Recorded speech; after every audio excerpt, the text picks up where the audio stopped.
Hey everyone, I'm working to hit 1,000 subscribers and I need your help to get there. If you enjoy this content, please hit that subscribe button right now. If waiting on free agency was an Olympic sport, Blue Jays fans would already have gold medals, silver medals, and a pulled hamstring. Because once again, Toronto has us refreshing our feeds like it's breaking news season every 5 minutes. Something big is clearly brewing around the Toronto Blue Jays, and the rumors are getting louder, messier, and way more interesting. New reports are stacking up, the names aren't getting smaller, and the Kyle Tucker buzz just refuses to cool off. Add Bo Bichette, Alex Bregman, and Kazuma Okamoto into the mix, and suddenly this offseason feels like a high-stakes poker game where nobody wants to blink first. Right now, everything points to Toronto being right in the center of the storm. Multiple insiders are all circling the same idea. The Blue Jays are not just involved, they're positioned. Positioned to land a superstar bat, positioned to change the direction of this roster, and positioned to make the Blue Jays report a very busy place over the next few days. And yes, you'll want to stay locked in because decision time is creeping closer whether anyone admits it or not. Here's where things get spicy. Kyle Tucker, widely viewed as the crown jewel of this offseason, has had a surprisingly quiet market for a player of his caliber. Toronto hosted him, Toronto has stayed aggressive, and Toronto is being mentioned again and again as the frontrunner.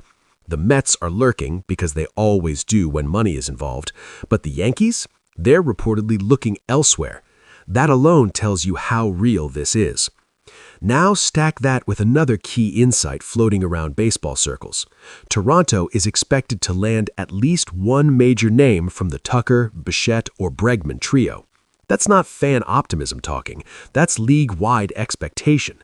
And when you zoom out, the pattern becomes obvious. The Blue Jays are playing the long game, and they're comfortable waiting because they believe their offer is the strongest on the table. That's where the tension comes in. The Jays may have the best long-term deal sitting there, but Tucker's camp hasn't pulled the trigger yet. Why? Because waiting creates leverage. A shorter-term deal elsewhere could reset the market later, especially with uncertainty around future labor talks. So now it's a staring contest. Toronto waits, Tucker waits, fans lose their minds. And it doesn't stop with Tucker. Bo Bichette's name continues to hover, Alex Bregman's timeline is reportedly tightening, and Kazuma Okamoto's posting window is closing fast. Every single one of these situations feels connected. One move triggers another, one signing reshapes the board, and Toronto is involved in all of it. What's especially telling is that no new serious teams are popping up for Tucker. It's been the same shortlist for weeks. No sudden mystery contender, no late surge. Just Toronto, the occasional Dodgers whisper if short-term becomes the goal, and everyone else watching from the sidelines. That kind of silence usually means something is close.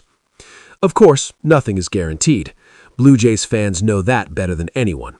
Insiders have gone out of their way to remind everyone that no deal is ever a lock, and that reality has sparked plenty of online chaos. But clarification followed quickly. Toronto remains in contact, remains aggressive, and remains very much alive in every major conversation. That's why this moment feels different. The off-season chatter has shifted from "are they interested" to "who blinks first," and that's a powerful place to be. Whether it's Tucker accepting the long-term vision, a pivot to another elite bat, or a surprise pairing involving Okamoto, the Jays are on the brink of something franchise-altering. So now we wait. Not quietly, not patiently, but with hope, curiosity, and way too many notifications turned on. One decision changes everything, and until that happens, the Blue Jays report will be right here breaking it all down. Because at this point, it's not about if Toronto gets a star, it's about which star decides Toronto is where they want to win.